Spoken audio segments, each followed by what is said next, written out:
اللہ الرحمن الرحیم الحمد للہ رب العالمین والصلاة والسلام علی سیدنا و نبینا و مولانا ابی القاسم محمد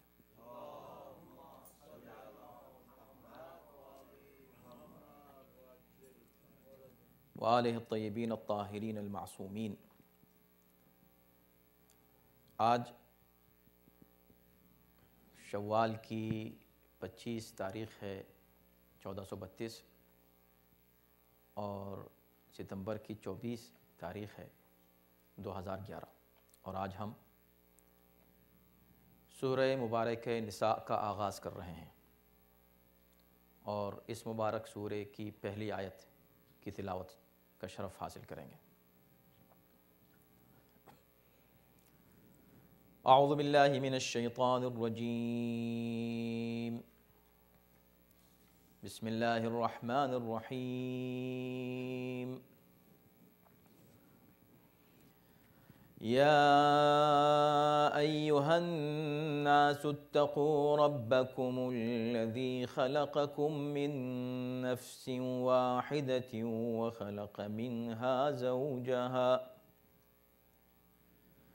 وخلق منها زوجها وبث منهما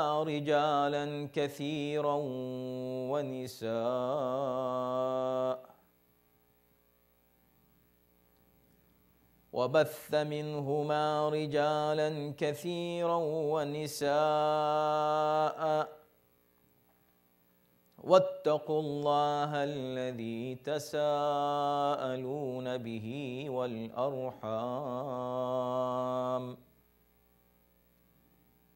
إن الله كان عليكم رقيبا۔ صدق الله العلي العظيم۔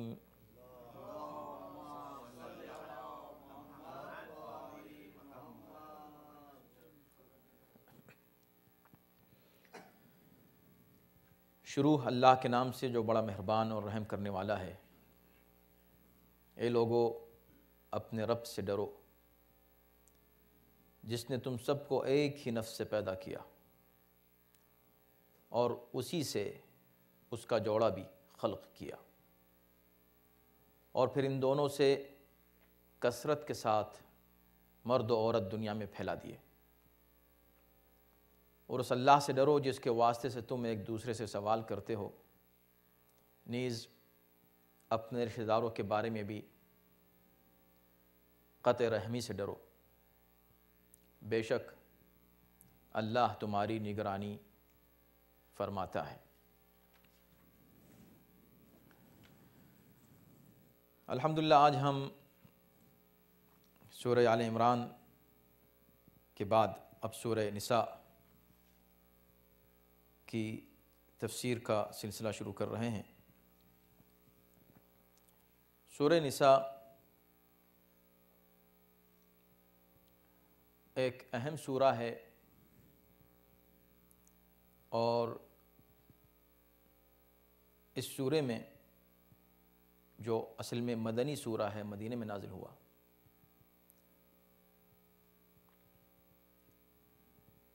آیات کی اور الفاظ کی تعداد کے اعتبار سے اور حروف کی تعداد کے اعتبار سے یہ سورہ بقرہ کے بعد سب سے بڑا سورہ ہے۔ حروف کے اعتبار سے، الفاظ کے اعتبار سے اس میں مختلف موضوعات کو ڈسکس کیا گیا ہے۔ آپ کو معلوم ہے کہ سورہ آل عمران میں کن موضوعات پر گفتگو ہوئی، اس سے پہلے سورہ بقرہ میں کن موضوعات پر گفتگو ہوئی۔ اب دیکھنا یہ ہے کہ سورہ نساء میں کن موضوعات پر گفتگو ہو رہی ہے۔ یہ سورہ ممتحنہ کے بعد نازل ہوا ہے۔ ترتیب، سوروں کی جو ترتیب ہے، اس سے پہلے بھی ہم عرض کر چکے ہیں ابتدا میں کہ سوروں کی ترتیب نزول کے اعتبار سے نہیں ہے، نہیں آیات کی ترتیب نزول کے اعتبار سے ہے۔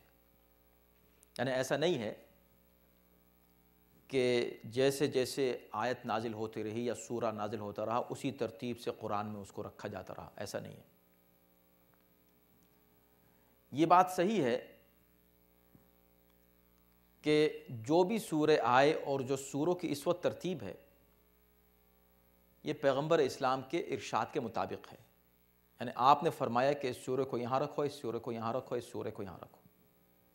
اجزاء کی ترتیب ان کی نہیں ہے، یعنی جو 30 پارے ہیں یہ پیغمبر اسلام کے بنائے ہوئے نہیں ہیں، لیکن سورہ پیغمبر اسلام کے معین کردہ ہیں، اور اس کی بہت سی دلیلیں ہیں، اور اس وقت نہیں ہے کہ ہم اس تفصیل میں جائیں۔ سب سے مختصر دلیل اس کی یہ ہے سیدھی سی کہ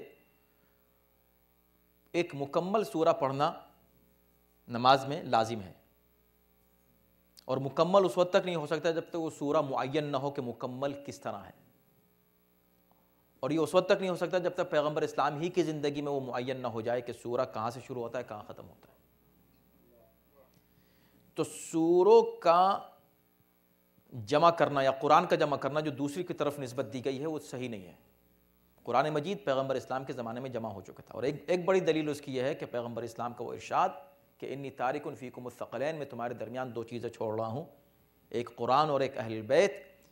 تو قرآن کا چھوڑنے کا مطلب ہی یہ ہے کہ قرآن موجود تھا مکمل، اس کو جمع کرنے کی کسی کے ذریعے سے ضرورت نہیں تھی۔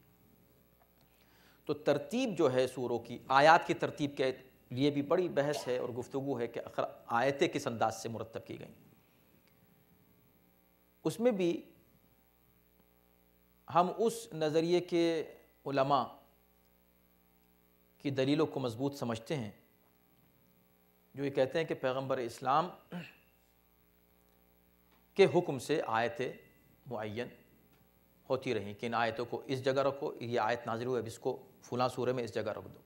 کچھ آیتیں آپ دیکھیں گے کہ بالکل غیر مربوط ہیں، نظر ایسا آتا ہے، لیکن بہرکیف یہ کوئی بحث نہیں ہے، اس لیے کہ اگر آپ ملاحظہ کریں تو قرآن کا اعجاز یہی ہے کہ ہر آیت اپنی جگہ ایک مستقل سبجیکٹ ہے،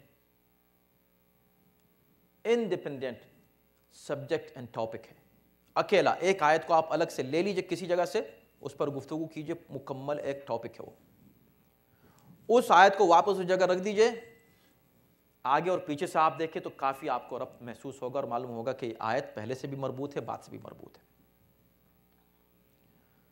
بہرکیف اس وقت یہاں بحث اور گفتگو یہ ہے کہ یہ آیت، یہ جو سورہ ہے یہ سورہ مدنی ہے، لیکن بہت سے سورے ایسے ہیں کہ جو مدنی ہیں یا مکی ہیں، اور ان میں کوئی نہ کوئی ایک آیت مدنی یا مکی دوسری شامل ہو گئی ہے۔ مثلا اس میں بھی کچھ آیتیں ایسی ہیں جو مکی آیتیں ہیں، لیکن زیادہ نہیں ہیں، 1-2 آیات ہیں، زیادہ تر یہ مدنی آیات ہیں۔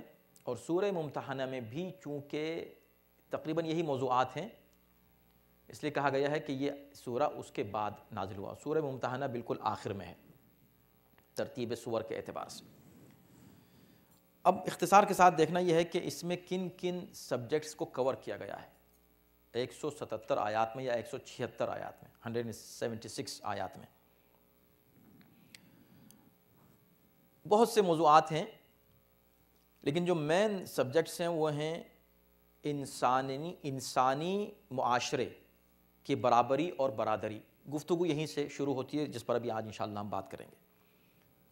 اس کے بعد یتیموں کے حقوق، معاشرے کے کمزور افراد کے حقوق کی پاسبانی قرآن کس انداز سے کرتا ہے، اس پر گفتگو ہوئی ہے۔ نکاح، مہر، ازدواجی زندگی کے اصول اور قوانین کہ کیسے زندگی گزاریں گھر میں، محرم اور نامحرم کا قانون، کس سے شادی ہو سکتی ہے کس سے شادی نہیں ہو سکتی، رشتہ داروں کے حقوق، خرچ کرنے کے اصول، اللہ کی راہ میں جو آپ جو کچھ خرچ کرتے ہیں، دوسروں کی مدد کرتے ہیں، اس کے اصول، اور سب سے زیادہ اہم ایک مسئلے پر جو گفتگو کی ہے اس یہاں پر وہ ہے میراث کا قانون، تقسیم مال کی کس انداز سے معاشرے میں ہو۔ پھر شادی بیاہ کے قانون کے ساتھ ساتھ تقوی، پرہیزگاری اور پاک دامنی پر ایمفیسس جس انداز سے کیا گیا اور تاکید کی گئی ہے۔ اس کو یوں سمجھا جائے اگر ہم ہر بات کو سمیٹیں، اس میں پھر اسلامی معاشرہ، اسلامی حکومت، اسلامی لیڈرشپ، اس سب کا تذکرہ ہے۔ کل ملا کے یوں کہا جا سکتا ہے کہ یہ وہ خوبصورت سورہ ہے کہ جس میں ایک پاک اور پاکیزہ، صاف ستھرے، عادل معاشرے کے قیام کے لیے کچھ اصول اور قوانین انسانوں کو دیے گئے ہیں، اور یہ ممکن نہیں ہے جب تک کہ یعنی ایک عادل معاشرہ، ایک سوسائٹی جو جسٹس پر قائم ہو ہی نہیں سکتا کہ عدل اور انصاف معاشرے میں قائم ہو جب تک سلسلہ انسان کا اپنے نفس سے شروع نہ ہو، تقوی سے۔ انسان خود متقی ہو، اسی لیے بات ہی اتقوا سے شروع ہو رہی ہے، تقوی اختیار کرو، یعنی پہلا حکم ہی جو دیا گیا ہے اس سورے میں تقوی اختیار کرو، تقوی سے بات شروع ہوتی ہے۔ انسان خود پرہیزگار ہو، متقی ہو، پائس ہو، کیونکہ اسی فرد سے اب خاندان بنتا ہے۔ اب یہ ایک انسان اگر ٹھیک ہو گیا تو اس کی جو فیملی ہے وہ بھی ٹھیک رہے گی، اس لیے کہ وہ فیملی کے حقوق ادا کرے گا۔ تو پہلا ہے انسان، انسان کے بعد ہے اس پورے انسانی معاشرے کا پہلا چھوٹے سے چھوٹا یونٹ جو ہے وہ فیملی ہے، فرسٹ اور امیڈیٹ فیملی۔ اس فیملی کے اصول اور قوانین اور ایک دوسرے کے حقوق پر گفتگو کی گئی ہے۔ پھر یہی خاندان چھوٹا سا، یہی ایک فیملی، یہی معاشرہ تشکیل دیتا ہے، ایک چھوٹی سی قوم، ایک چھوٹا سا گروپ انسانوں کا۔ پھر یہ قوم اور یہ ایک نیشن عالمی معاشرہ تشکیل دیتا ہے، عام انسانی برادری تشکیل دیتا ہے۔ تو انسان سے شروع ہوا، پھر فیملی، پھر قوم، پھر انسانی اوور آل ہیومن بردرہڈ۔ اور جب اس پر عمل ہو جائے اور ان قوانین کو انسان اچھی طرح سمجھ لے تو اس زمین پر عدل و انصاف قائم ہو جائے۔ دلچسپ بات یہ ہے کہ اس سورہ میں چونکہ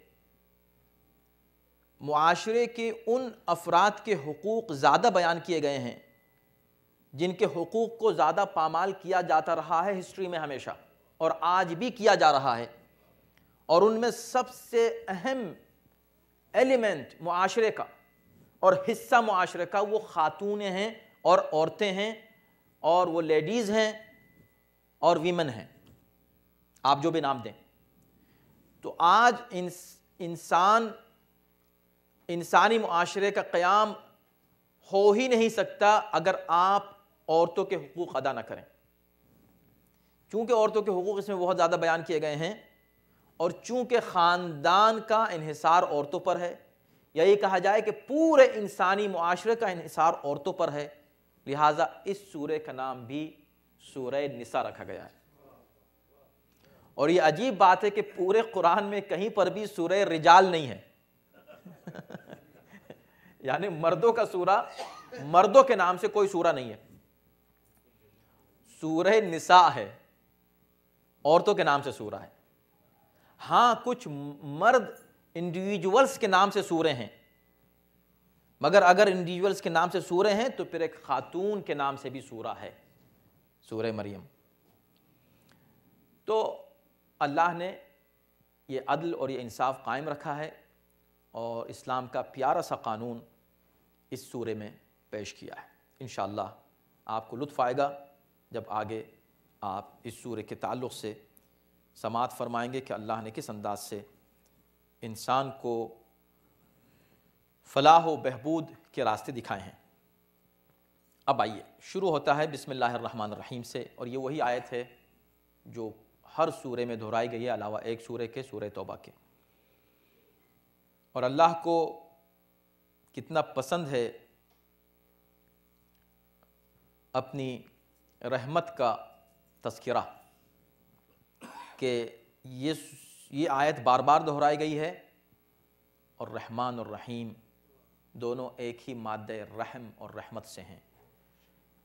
اللہ رحمت کی صفت کو بہت پسند فرماتا ہے، اور یہ حکم دیتا ہے کہ شروع کرو کوئی بھی کام تو اس اللہ کے نام سے شروع کرو جو رحمان بھی ہے اور رحیم بھی ہے۔ اور چونکہ اس پر ہم تفصیل سے گفتگو کر چکے ہیں، مختلف دروس بلکہ کئی درس اس کے لیے ڈیڈیکیٹ بالکل ابتدا میں جب سلسلہ تفسیر شروع کیا تھا، لہٰذا ہم تفسیر میں نہیں جا رہے ہیں مزید، الا یہ کہ وہ حدیث صرف آپ کو یاد دلانا ہے کہ کل امر ذی بال لم یبدأ بسم اللہ فہو ابتر، ہر وہ کام جو بغیر بسم اللہ کے شروع کیا جاتا ہے وہ ناتمام رہتا ہے۔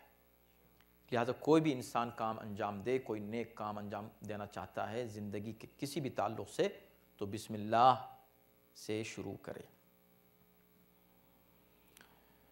اب یہاں گفتگو ہوتی ہے یا ایھا الناس، ایک ایک لفظ پر آپ غور کیجئے گا، ہم آج ایک ہی آیت پر گفتگو کر سکیں گے۔ یا ایھا الناس، اے انسانوں، یہ خطاب ہے، ایڈریس کیا جا رہا ہے کس کو؟ انسانوں کو۔ قرآن مجید کا ایک سٹائل ہے ایڈریس کرنے کا، کبھی قرآن ایک مخصوص گروپ کو، کبھی اس کے اور وائڈر گروپ کو، اور کبھی پھر پورے انسانی معاشرے کو خطاب کرتا ہے۔ یا ایھا الذین آمنوا، یہ ایک چھوٹا سا گروپ ہے صاحبان ایمان کا انسانوں میں، کیونکہ اکثریت انسانوں کی باہر کے صاحب ایمان نہیں ہے، اکثرهم لا یشکرون وقلیل من عبادہ الشکور۔ دوسرا جو گروپ ہے جو مومن تو نہیں ہے لیکن ان بنیادوں کے قائل ہیں جو اصلاً ایمان ہے بنیادی طور پر، لیکن یہ منحرف ہو کر اور اس میں تحریف کر کے اس بنیادوں سے الگ ہو گئے ہیں، وہ ہیں اہل کتاب۔ تو قرآن ان کو بھی خطاب کرتا ہے، قل یا اہل الکتاب، جگہ جگہ۔ سورہ آل عمران میں آپ نے مسلسل اس طرح کی آیتیں سماعت فرمائیں۔ پھر خطاب کرتا اور بھی وائڈر گروپ کو، اور وہ ہے عام انسانی معاشرہ، ایھا الناس، یا ایھا الناس، اے انسانوں۔ تو تین گروپ ہیں یہ، اے مومنوں، اے اہل کتاب، اے انسانوں۔ اور ان تینوں جگہ اتحاد کی دعوت دیتا ہے، یہ ہے اسلام کا پیغام۔ تینوں جگہ یکجہتی، پیس اینڈ ہارمنی کی طرف لوگوں کو بلاتا ہے۔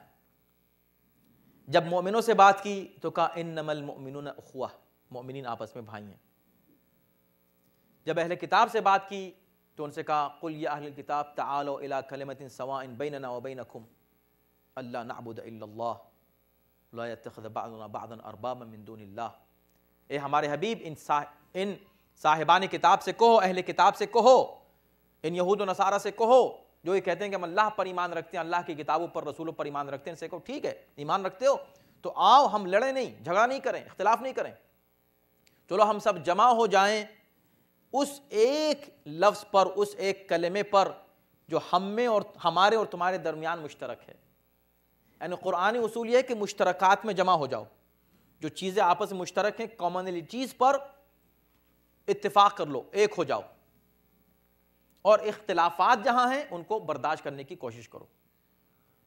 پھر انسانی معاشرے کی جب بات کی تو ایمان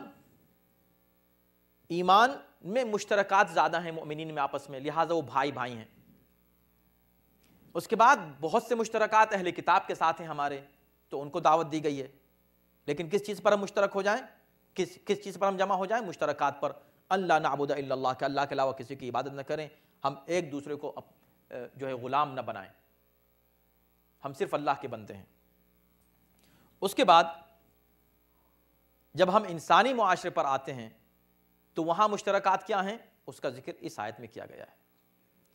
یا ایھا الناس، اے انسانوں، اللہ سے ڈرو جس نے تمہیں خلق کیا، من نفس واحدۃ، ایک ہی نفس سے۔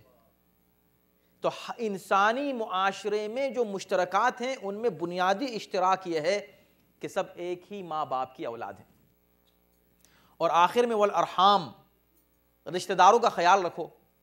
رشتے بھی اقرب فالاقرب کی بنیاد پر، کچھ بالکل قریبی رشتے ہیں، کچھ اور تھوڑے دور کے رشتے ہیں، اور دور کے رشتے ہیں، اور دور کے رشتے ہیں.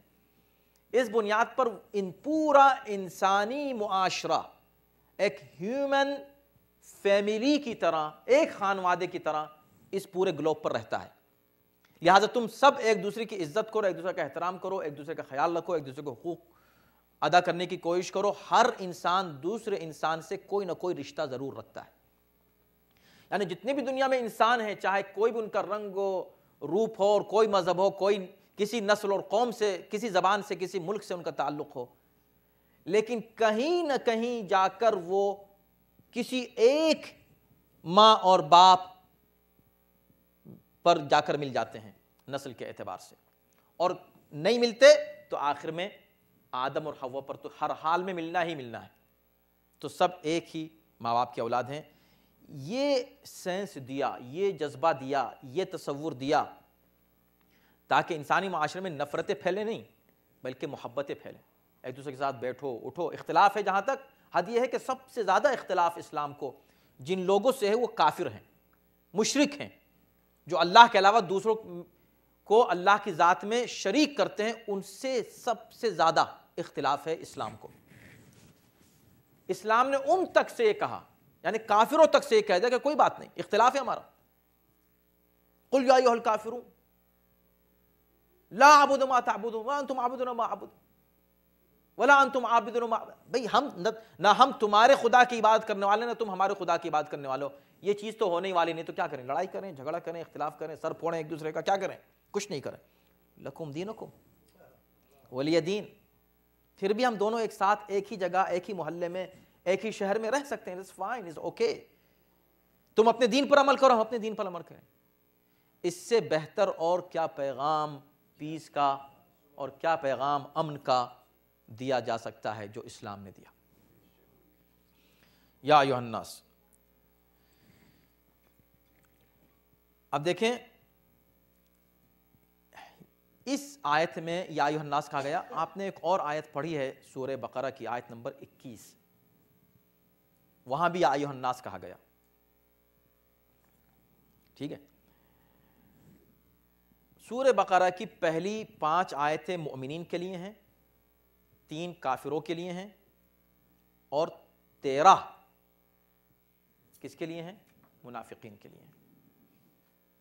2 کافرین کے لیے ہیں اور 13 منافقین کے لیے. 20 آیات ہیں. 21ویں جو آیت آتی ہے نا، تو ان 3 آیتوں میں، ان 20 آیتوں میں 3 گروہوں کا ذکر کیا کہ انسانی معاشرے میں بس یہ 3 ہیں، یا مومن ہیں، یا کافر ہیں، یا ان دونوں کے بیچ میں ہیں.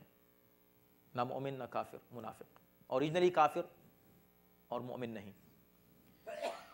تینوں کا ذکر کرنے کے بعد اب پھر ایک دم سب کو خطاب کیا. یا ایھا الناس اعبدوا ربکم الذی خلقکم والذین من قبلکم لعلکم تتقون. بڑی دلچسپ ہے قرآن کی. آپ کس کس لفظ پر، یعنی کہ جی چاہتا ہے کہ ہر بات بیان کریں، پھر ہم کبھی سوچتے ہیں کہ نہیں گفتگو کو طول نہ ہو جائے. آپ دیکھیں اس آیت میں، آیت نمبر 21 میں سورہ بقرہ کی، کہا اے انسانوں اللہ کی عبادت کرو، لعلکم تتقون، تاکہ تم، یعنی کیوں کرو؟ اس خدا کی جس نے تم کو پیدا کیا، تم سے پہلوں کو پیدا کیا، تاکہ تم متقی ہو جاؤ، شاید تم متقی ہو جاؤ. تو پرپز عبادت کا تقویٰ ہے، اس لیے وہاں عبادت کے لیے بلایا ہے. انسانوں اللہ کی عبادت کرو. اس آیت میں یا ایھا الناس اتقوا، ڈائریکٹ ایک دم تقویٰ کا حکم دے دیا، عبادت کا نہیں. وہاں عبادت کا حکم دیا جا رہا ہے. کیوں؟ اس لیے کہ لعلکم، عبادت کرو، عبادت کا نتیجہ ہے تقویٰ. دیکھیں یہ ہے اسلام، اور تقویٰ کا نتیجہ ہے صالح، پاک اور پاکیزہ، عدل پر قائم، انصاف پر قائم معاشرہ. چونکہ یہاں ایک صاف اور ستھرے معاشرے کی بات کی جا رہی ہے، لہذا براہ راست اتقو کہا، تقوی اختیار کرو، اللہ سے ڈرو. کیوں؟ اس لیے کہ اس تقوی ہی کا نتیجہ ہے کہ تم ٹھیک ہو گئے. جب تم ٹھیک ہو جاؤ گے تو تمہاری فیملی ٹھیک ہوگی، جب تمہاری فیملی ٹھیک ہوگی تو وہ تمہاری قوم ٹھیک ہوگی، جب قوم ٹھیک ہو جائے گی تو پورا انسانی معاشرہ ٹھیک ہو جائے گا۔ ہر چیز تقوی پر قائم ہے، اس لیے یہاں براہ راست اسٹارٹ ہی سورہ ہوتا ہے اے انسانوں تقوی اختیار کرو۔ اب آئیے تقوی اختیار کرو کس کا؟ یا ایھا الناس اتقوا ربکم الذی، اس خدا کو، اس خدا سے ڈرو کہ جس نے تم کو پیدا کیا، الذی، اس خدا کا تقوی اختیار کرو کہ جس نے تم کو خلق کیا۔ ٹھیک ہے، تو اب اس پروردگار عالم کا، یعنی اچھا اس میں ایک لفظ اور استعمال کیا اس سے پہلے کہ خلقکم کہے، اس پہ غور کیجئے الفاظ پر۔ ربکم، اپنے رب کا تقوی اختیار کرو۔ اب ظاہر ہے کہ یہ ضروری نہیں ہے کہ سوروں کا سوروں سے کوئی ربط ہو، جب آیتوں کا آیتوں سے ربط لازمی نہیں ہے، ضروری نہیں ہے کہ ایک آیت دوسرا آیت سے مربوط ہے، ایسا ضروری نہیں ہے، لیکن ربط محسوس ہو جائے تو بہت اچھی بات ہے۔ تو سوروں کا سوروں سے ربط بھی کوئی ضروری نہیں ہے، مگر یہ بھی اعجاز قرآنی ہے۔ آپ ابھی سورہ آل عمران آپ نے تمام کیا، وہاں جو آخری آیت تھی جہاں آیت ختم ہوتی ہے، اگر آپ اس آیت کے بعد اس کو پڑھیں تو لگتا ہے کہ ربط ہے، دونوں آیتوں میں ربط محسوس ہوتا ہے۔ وہاں آیت ختم ہو رہی ہے یا ایھا الذین آمنوا اصبروا وصابروا ورابطوا واتقوا اللہ لعلکم تفلحون۔ ٹھیک ہے، تو اے صاحبان ایمان تقوی اختیار کرو۔ کیوں اختیار کرو تقوی؟ تاکہ تم فلاح پا جاؤ۔ وہ بات ختم ہوئی تو یہاں سے جب شروع ہوا تو فوراً ہی یہاں ڈائریکٹ تقوی سے بات شروع ہوئی، اس لیے کہ تقوی پہ تمام ہوئی یہ بات۔ اچھا ایک بات یہ ہوئی، دوسرے یہ کہ وہاں بار بار آپ کہہ رہے ہیں ربنا ربنا ربنا ربنا، جہاں پر گفتگو تمام ہوتی ہے، یہاں پر بھی رب ہی سے گفتگو شروع ہوتی ہے، کیونکہ اگر انسان اللہ کی ربوبیت کو سمجھ لے کہ ربوبیت کیا ہے تو گویا کہ اس کا ایمان واقعاً اعلیٰ ترین منزل پر پہنچ جائے گا، اور اس کی عقل کامل ہو جائے گی اگر وہ خدا کو ربنا کہہ کے پکارنے لگے، جو بات اس سے پہلے کی گئی لِأُولِي الْأَلْبَابِ الَّذِينَ يَذْكُرُونَ اللَّهَ، کیونکہ اللہ کا ذکر یا صاحبان عقل وہی ہیں جو الٹیمیٹلی کیا کہیں؟ ربنا، اے پروردگار، اور خدا پھر ان کو پکار کے کہیں فَاسْتَجَابَ لَهُمْ رَبُّهُمْ۔ یہاں پر بھی دیکھیں رب کا تذکرہ کیا، اپنے رب کے بعد پھر خالقیت کا ذکر کیا، الذی خلقکم۔ تو کیا فرق ہے دونوں میں، خلق میں اور ربوبیت میں؟ کیوں نہیں کہا اتقوا ربکم الذی یربیکم الذی رباکم، یا اتقوا اللہ الذی رباکم کہا سکتا تھا کہ اس اللہ سے ڈرو جس نے جو تمہارا رب ہے، نہیں، اس رب سے ڈرو جو تمہارا خالق ہے۔ چونکہ انسانوں سے بات کی جا رہی ہے، خطاب انسانوں سے، تو ان کے ذہن میں ایک بات یہ ڈالی جا رہی ہے، ان کو یاد دلایا جا رہا ہے کہ دیکھو کسی نے تم کو خلق کیا ہے، پہلی بات، کوئی تمہارا خالق ہے، اس کو ذہن میں رکھو، نمبر 1۔ یہ بات رکھنے کے بعد ٹھیک ہے میرا کوئی خالق ہے تو میں اس سے کس بات سے میں ڈروں؟ ڈرنے کا مطلب نہیں کہ ہر وقت کوئی خطرناک کوئی خدا نہ خواستہ بینگ ہے کہ جس سے ہم کو ڈرنا ہے، نہیں، ڈرنے کا مطلب یہ کہ اس کو ناراض نہ کرو، کوئی ایسا کام نہ کرو جو اس کی مرضی کے خلاف ہو۔ کیوں؟ اس لیے کہ وہ رب ہے تمہارا۔ خلق صرف خلق کرنے کو کہتے ہیں، اللہ نے ایک بار خلق کر دیا، اب روز اللہ ہم کو نہیں خلق کرتا، ایک بار خلق کر دیا۔ اگر صرف ہمارا رشتہ اللہ سے خالق و مخلوق کا رشتہ ہوتا تو وہ رشتہ ایک بار ہو گیا، اب منقطع ہو گیا۔ اللہ کا رشتہ ہم سے خالق و مخلوق کا نہیں ہے، رب اور مربوب کا رشتہ ہے، یعنی خدا خلق کرنے کے بعد ہر لمحہ تربیت کر رہا ہے، پرورش کر رہا ہے، دیتا جا رہا ہے، عطا کرتا جا رہا ہے، زندگی دے رہا ہے، یہ سانس چل رہی ہے، غذا دے رہا ہے، ہوا دے رہا ہے، پانی دے رہا ہے، یہ جو کچھ ہم کو مل رہا ہے، رزق مسلسل، یہ اس کی ربوبیت کی بنیاد پر مل رہا ہے۔ یعنی مطلب ہے کہ خلق کر کے چھوڑا نہیں تم کو، خلق کر کے ابھی بھی تمہاری نگرانی کر رہا ہے، خلق کر کے ابھی بھی تمہاری سرپرستی کر رہا ہے، خلق کر کے ابھی بھی تم پر اپنی رحمتوں کا سایہ کیے ہوئے ہے، تو اس خدا سے ڈرو۔ یہ بات اس لیے کی کہ توجہ کیجئے، ڈرنا بار بار ڈرو اللہ سے ڈرو اللہ سے ڈرو، لگ رہا ہے کہ کوئی ڈراؤنی شے، نہیں، ربوبیت میں پیار ہے، ربوبیت میں شفقت ہے، ربوبیت میں رحمت ہے، رافت ہے، تو ربوبیت کا حوالہ دے کے کہا کہ ڈرو، ڈرو اپنے رب سے۔ یہ بالکل ایسا ہی ہے جیسے کوئی کہے کہ ڈرو اپنی ماں سے، اس لیے کہ ماں بھی تو تربیت کرتی ہے۔ ڈرو اپنے باپ سے، کیونکہ وہ تم سے جس سے جتنا محبت کرتا ہے اتنا ہی اس سے ڈر لگتا ہے کہ کہیں ناراض نہ ہو جائے۔ ربوبیت کا حوالہ دے کر کہا، قہاریت کا حوالہ دے کر نہیں کہا وہ جہنم میں ڈال دے گا اس سے ڈرو، نہیں، وہ رب ہے، وہ تمہیں دے رہا ہے، اس کی رحمت کا حوالہ دے کر کہا کہ اس سے ڈرو۔ الذی خلقکم من نفس واحدہ، وہ خدا کہ جس نے تمہیں ایک نفس سے پیدا کیا۔ اب یہاں پر بہت سی بحثیں آئیں گی اور طولانی بحثیں ہیں اور وقت جلدی تمام ہوتا ہے۔ اے انسانوں، ڈرو اس خدا سے کہ جس نے تمہیں ایک نفس سے پیدا کیا۔ یہاں پر بڑی بحث کی ہے مفسرین نے، یہ خلقکم من نفس واحدہ کا مطلب کیا ہے؟ ایک نفس سے خلق کرنا۔ تو خیر، ایک نفس کا مطلب یہ ہے کہ بھئی آدم سے خلق کیا، بات ہی تمام ہو گئی، اب اس پہ زیادہ گفتگو کیا ہے؟ ٹھیک ہے، ایک نفس سے خلق کرنے کے بعد، یعنی آدم سے کے ذریعے سے تمام انسانوں کی تخلیق کے بعد، وَخَلَقَ مِنْهَا زَوْجَهَا، اللہ نے پھر اسی سے اس کی زوجہ کو خلق کیا یا زوج کو خلق کیا، زوجہا۔ تو ظاہر سی بات ہے کہ یہاں اشارہ آدم اور حضرت حوا کی جانب ہے۔ اب یہاں پر ایک سوال یہ ہے کہ اللہ نے جو خلق فرمایا انسان کو، من نفس واحدہ، تمام انسان ایک ہی نفس سے پیدا کیے گئے ہیں، تو یہاں برابری، برادری، ایکویلٹی، ہر چیز کا تذکرہ کر دیا گیا کہ کوئی انسان کسی دوسرے انسان پر کسی طرح کی برتری نہیں رکھتا، کوئی کسی پر فخر نہ کرے کہ میں فلاں ملک کا ہوں، میں فلاں جگہ کا ہوں، میں فلاں رنگ کا ہوں، فلاں زبان میں بولتا ہوں، اس طرح کا کوئی افتخار کوئی کسی پر نہیں کر سکتا، اس لیے کہ اللہ نے سب کو ایک نفس سے پیدا کیا۔ تم الٹیمیٹلی ایک ہی جگہ جا کر رکتے ہو، تم ایک ہی ماں باپ کے اولاد ہو، ایک دوسرے پر فخر کسی بات کا۔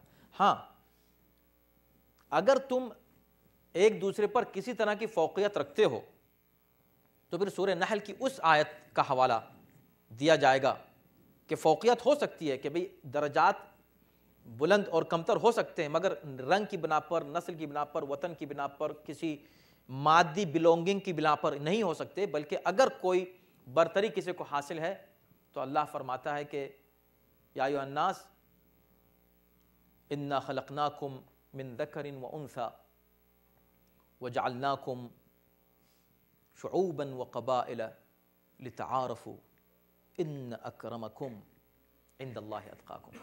یہ اصول اگر انسان برقرار رکھے تو آپ سوچیں کوئی کسی پر ظلم کرے گا؟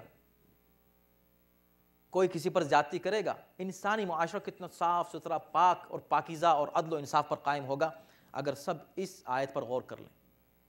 اس لیے کہ ہر انسان ایک دوسرے پر برتری حاصل کرنے ہی کے لیے ایک دوسرے پر ظلم کرتا ہے، غیبتوں سے لے کر اور قتل اور غارت تک جتنے بھی ظلم کسی پر ہوتے ہیں، چھوٹے یا بڑے، ان کی بنیاد یہی خواہش ہے کہ ہم آگے بڑھ جائیں، ہم اس سے بہتر ہو جائیں، ہم ٹھیک ہے بہتر ہو جاؤ، مگر تمہارا بہتر ہونا کس چیز میں ہے، تمہاری برتری اور بہتری کس چیز میں ہوگی؟ تو قرآن کہتا ہے کہ ہم نے تم کو خلق کیا، تم کو مردوں کو اور عورتوں کو ہم نے اس پوری دنیا میں خلق کیا، اور پھر تم کو قوموں میں اور ملتوں میں تقسیم کیا۔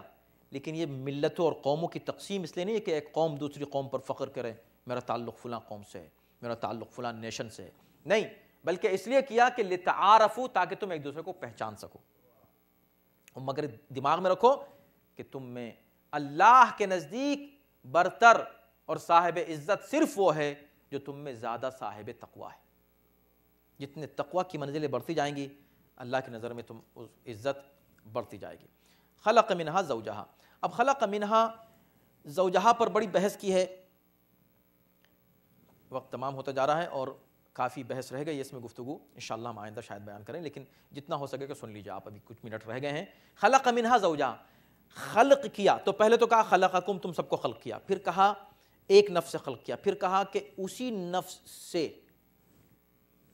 اس کے اسپاؤس کو خلق کیا، اس کے میٹ کو خلق کیا، اس کے جوڑے کو اللہ نے پیدا کیا۔ کس سے پیدا کیا؟ اسی نفس سے۔ اب یہاں پر جو گفتگو ہوئی وہ یہ کہ جناب حوا کی بات ہو رہی ہے، تو حوا کو اسی نفس سے پیدا کیا، تو کیا جناب حوا کو اللہ نے جناب آدم کے جسم سے پیدا کیا؟ تو خلق منہا کا مطلب جسم کی طرف اشارہ ہے، ان کے وجود کی طرف اشارہ ہے، اور اسی بنا پر پھر وہ روایات بھی سامنے آتی ہیں جس میں کہا گیا ہے کہ جناب حوا کو اللہ نے حضرت آدم کی پسلی سے پیدا کیا، اور یہ عیسائیوں کا بھی عقیدہ ہے، بائبل میں اس کا تذکرہ ہے، بڑے شد و مت سے اس کو بیان کیا جاتا ہے کہ حوا پیدا کی گئی جناب آدم کی بائیں حصے کی پسلی سے۔ کچھ روایتیں ہمارے یہاں بھی آ گئی ہیں، اس طرح کی موجود ہیں، لیکن قرین عقل نہیں ہیں،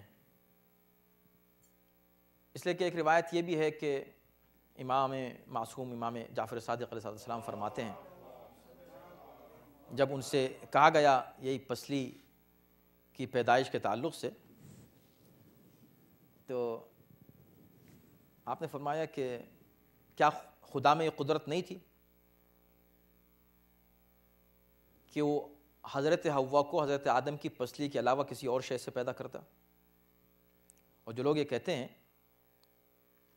امام فرما رہے ہیں کہ وہ دشمنان اسلام کو یہ موقع دیتے ہیں کہ آدم نے خود اپنے جز سے، اپنے حصے سے نکاح کیا۔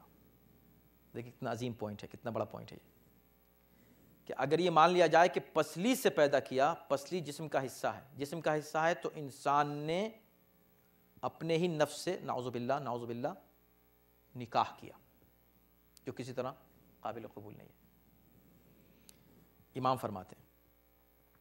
اس کے بعد کہتے ہیں کہ دشمنان دین کو یہ کہنے کا موقع دیا اور اللہ ہی ہمارے اور ان کے درمیان فیصلہ کرے گا، وہ اس طرح کی باتیں پھیلاتے ہیں۔ حقیقت یہ ہے کہ خدا نے جب آدم کو مٹی سے خلق کیا اور پھر فرشتوں کو حکم دیا کہ ان کو سجدہ کریں، ان پر نیند غالب آ گئی، اور پھر اللہ نے اس موقع پر حضرت حوا کو خلق فرمایا، اور جب ان کی آنکھ کھلی حضرت آدم کی، تو انہوں نے جناب حوا کو سامنے دیکھا اور پوچھا یہ کون ہے؟ آپ کون ہیں؟ تو انہوں نے کہا کہ میں مخلوق خدا ہوں، اور مجھے بھی اسی نے پیدا کیا ہے جس نے آپ کو پیدا کیا ہے۔ اور اس کے بعد پھر اللہ نے ان دونوں میں رشتہ ازدواج قائم کیا۔ یہ بات بالکل معقول نظر آتی ہے اور بات سمجھ میں آتی ہے۔ کیا ضرورت ہے کہ اللہ ایک عورت کو مرد کی پسلی سے، وہ بھی ایک پسلی، اسلام میں زیادہ تصور ہے برابری کا مرد اور عورت کی دوسرے مذاہب کی بنسبت۔ ہاں کچھ روایات یہ کہتی ہیں، اب وقت نہیں ورنہ میں آپ کے سامنے مثلاً تفسیر صافی سے اور تفسیر عیاشی سے کچھ روایات، اور خاص طور پہ امام محمد باقر علیہ السلام کی روایت پیش کرتا، بڑی تفصیلی روایات ہیں، جس کا خلاصہ یہ ہے کہ اللہ نے اس مٹی سے جناب حوا کو خلق کیا جس مٹی سے اللہ نے آدم کو خلق کیا۔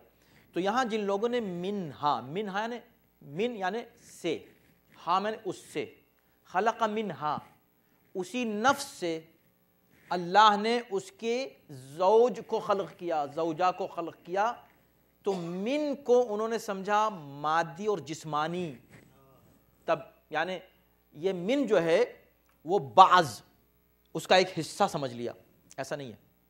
من بیان جنس کے لیے ہے، یعنی اسی اسپیشیز سے، اسی جنس سے، اسی میٹیریل سے اللہ نے اس کو پیدا کیا جس سے اس کو پیدا کیا، ایک ہی ہے۔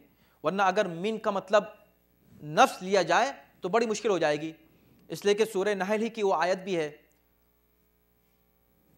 ومن آیاتہ ان خلق لکم من انفسکم ازواجا لتسکنوا الیہا، اللہ کی آیتوں میں سے ایک آیت یہ ہے کہ اللہ نے تم اے انسانوں، عام انسانوں سے خطاب ہو رہا ہے، حضرت آدم سے نہیں، خلق لکم من انفسکم، کہ اللہ نے تمہارے ہی نفس سے تمہارے لیے تمہارے جوڑے پیدا کیے، وَجَعَلَ بَيْنَكُمْ مَوَدَّةً وَرَحْمَةً، اور تمہارے درمیان مودت اور رحمت رکھ دی۔ دیکھیں آپ نے اب یہ اگر تم سے پیدا کیا اور اگر آپ نے یہاں من کو اسی من سے ملا دیا تو یہ تو بالکل غیر معقول نظر آتا ہے، اس لیے کہ لڑکی کہاں کی، لڑکا کہاں کا، رشتے ازدواج قائم ہوا، محرم بن گئے، زن و شوہر بن گئے ایک دوسرے کے لیے۔ تو یہ من اسی اعتبار سے، یعنی من انفسکم کا مطلب یہی ہے کہ اسی جنس سے جس سے تم ہو، تاکہ تم برابری اور عدل کا تصور ہمیشہ سامنے رکھو۔ اور یہ پہلا پیغام ہے خانوادے کو، جب شادی ہوتی ہے تو یہ مت سمجھو کہ میں بڑا ہوں یا میں بڑی ہوں، نہیں، من انفسکم، تم ایک ہی نفس سے ہو، ایک ہی برابر ہو تم اللہ کی نظر میں۔ دوسری یہ کہ اور بھی اس طرح کی بہت سی مثالیں ہم یہیں پر تمام کر دیں گے، اور آگے چونکہ ایک بہت بڑی بحث آئے گی اس کی طرف ہم اشارہ کرتے ہیں۔ اس سے پہلے ہم یہ بات عرض کر دیں کہ ایک اور مثال، ایسی بہت سی مثالیں، مثلا آپ اگر دیکھیں کہ سورہ جمعہ آپ پڑھتے ہیں، هو الذی بعث فی الامیین رسولا منہم، اللہ نے ایک رسول بھیجا امیین میں، منہم، ان میں سے۔ تو یہ کوئی دلیل نہیں ہوئی کہ منہا جو وہاں پر کہا گیا ہے اس کا مطلب یہ کہ جسم کا حصہ، تو پیغمبر اسلام کو جو بھیجا نعوذ باللہ وہ جسم کا حصہ تھے ان کے، انہی میں سے نا، تمہاری ہی قوم کے، تمہارے ہی فرد تھے، انسان ہی تھے ظاہری اعتبار سے، بشر تھے، اللہ نے کسی فرشتے کو نہیں بھیج دیا۔ تو یہ منہم سے مراد وہ نہیں ہے جو کچھ لوگوں نے لیا ہے یہاں پر، اور ضرور ہمارے یہاں بھی کچھ اس طرح کی روایات ہیں کہ پسلی سے پیدا کیا ہے، اگر وہ روایات صحیح ہیں تو ان کی تعویل کی جا سکتی ہے، اور خلاصہ گفتگو یہ ہے کہ اللہ نے اس بچی ہوئی خمیر سے اور بچی ہوئی مٹی سے پیدا کیا جناب حوا کو جناب آدم کے لیے۔ اب اس کے بعد جو گفتگو آئے گی، بحث، وہ آپ تاکہ اگر آپ کو موقع ملے تو مطالعہ کر لیجئے گا نیکسٹ درس سے پہلے، یہ آیت آج تمام نہیں ہوئی ہے، یہ آیت اور اس کے بعد کی آیتیں انشاءاللہ اس پر گفتگو بھی۔ وہ کیا ہے؟ وہ یہ جملہ ہے، اس پر زیادہ وقت لگے گا تھوڑا سا، وہ ہے وَبَثَّ مِنْهُمَا رِجَالًا وَكَثِيرًا وَنِسَاءً، اور اللہ نے اس کے بعد پھر وہ اس نفس سے جس نفس سے اللہ نے زوجہ کو پیدا کیا، پھر ان دونوں سے اللہ نے بہت سے مرد اور عورت دنیا میں پھیلا دیے۔ یہاں پر ایک بحث آتی ہے اور وہ بڑی طولانی بحث ہے، اس میں تھوڑا سا وقت لگے گا، وہ ہے کہ وہ کیسے ہوا، یہ نسل کیسے پھیلی۔ حضرت آدم اور حضرت حوا کی اولاد تو سمجھ میں آتی ہے، لیکن اس کے بعد نسل آگے کیسے بڑھی، وہ شادیاں کس طرح ہوئیں بعد میں، تو کیا بہن بھائیوں میں شادیاں ہوئیں یا الگ؟ یہ ایک ایسی گفتگو ہے کہ اس پر مفسرین نے بڑی بحث کی اور مختلف نظریات ہیں، ایک گویا کہ نظریات کا ایک طولانی سلسلہ ہے، اگر آپ حساب لگائیں تو 10 نظریات اس کے اوپر ہیں، اور کہیں پر لوگ متفق نہیں ہوئے ہیں۔ ہم نے اس پر کافی ریسرچ کرنے کی کوشش کی ہے، اور انشاءاللہ ہم تمام نظریات آپ کے سامنے رکھ کر اپنی جو ہماری ریسرچ ہے وہ آپ کے سامنے انشاءاللہ اگلے ہفتے پیش کریں گے، اس لیے کہ یہ اکثر سوال سامنے آتا ہے، لوگ اس کو پوچھتے ہیں۔ پروردگار انشاءاللہ ہمارے اس عمل کو قبول فرمائے اور ہمیں تو توفیق اور موقع اور وقت کرامت فرمائے کہ انشاءاللہ پورے قرآن کی تفسیر مکمل کر سکیں۔ صلوات بر محمد و آل محمد۔